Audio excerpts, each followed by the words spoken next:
I am Lucy Edwards, Director of Client Success at VHT Studios. I am at Kai's Realty Boca Raton office. And my guest today is Dr. Ann Meyerson.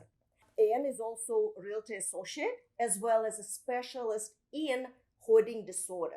So that is our conversation today. Hi, Ann. Hi, thank you. That's a dubious distinction, but let's get going. It is a very important subject.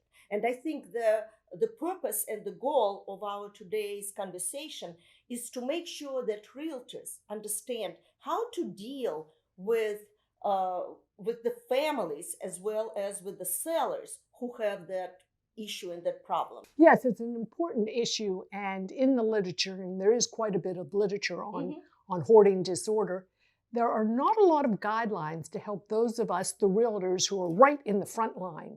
You get a call and you see a house and you go, and they go, what do I do? That's where I think we can help. And would you say, let's talk about the disorder itself. Would you say it's genetic? That could be one of the characteristics, and oftentimes it is genetic, but also a lot of it is psychological, isolation, situational, depression. Depression and hoarding disorder are very closely related, I have discovered. So would you say people are lonely and they just struggling and that's where it's coming from? Yes, but it can start as early as the teen years. We have examples of hoarding that starts far earlier than adulthood and senior living. But as people age and they become more isolated, less mobile, I think we're seeing more and more of it because that's the stage where it really becomes evident. You also mentioned that there are a variety of hoarding disorder. Let's start with animal. Yeah, animal is the one that always gets to people. Animal hoarding is very, very sad and very difficult because not only are our clients' lives involved, but we have the care of these animals. There can be a situation where there are thousands of cats that have taken over a neighborhood because a hoarder in the neighborhood collected cats. Birds, dogs. We actually had a gentleman who collected cockroaches. Oh my goodness. And took them out for a ride in the car. So, I mean, in there you have some very serious psychological. But the thing that realtors have to remember, and I'm trying to stress, is do not embarrass the people that are hoarders. You have to be compassionate. You have to be kind. One woman that I talked to who was a hoarder, and she actually interviewed a couple realtors to list her house, and we eventually ended up working together. And she said to me, you know, they think because I'm a hoarder, I'm stupid. I focus now on helping seniors, and I think most of the realtors, and the message to this is, as you work with aging populations, be aware of the fact that this could become more prominent. It does become more prominent for that population. So what other variety of the disorder would you say? You mentioned about collectibles. Yes, and there's a clear line between what's a collectible and what is hoarding, and where is that line drawn. Very interesting situation, oceanfront condo in Boca Raton. I was in there, and the woman was a hoarder. She collected Beanie Babies. Oh, okay. Thousands of Beanie Babies. She had an entire room in this $1 million condo full of Beanie Babies. Are they like well decorated and set up? Yep, they were all, we have photos. The photos you can look at. I think the distinction is hoarding becomes a problem when it interferes with your functioning in life.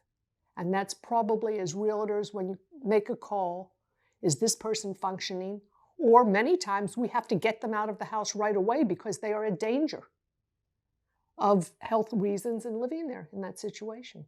What do you think about data and media? Like sometimes I look at someone's monitor and it's just covered with icons. Cyber hoarding. Cyber hoarding. A very popular new one, cyber hoarding. And everybody is a little bit of a cyber hoarder when you have emails that are long. What I tell people is, and I even tell this to the families, every day you should go through and you delete any messages that you do not want. What's the percentage, would you say, in the United States? Let's just take our country. Okay, it is hard to say because I don't think, especially with the elderly, we definitely, definitely know what it is because people are isolated in their apartments. But the statistics show that it's probably somewhere between 2 and 4% of the population. So what they're saying is if you know 100 people, probably 2 of them have or exhibit signs of hoarding disorder. That is a lot. It's a lot of people. It's a serious issue. And then you combine it with the other factors that they may have OCD, obsessive compulsive disorder. They are probably depressed. There may be some eating disorders involved. There may be some issues dealing with reality. So it's a whole all the factors have to be considered.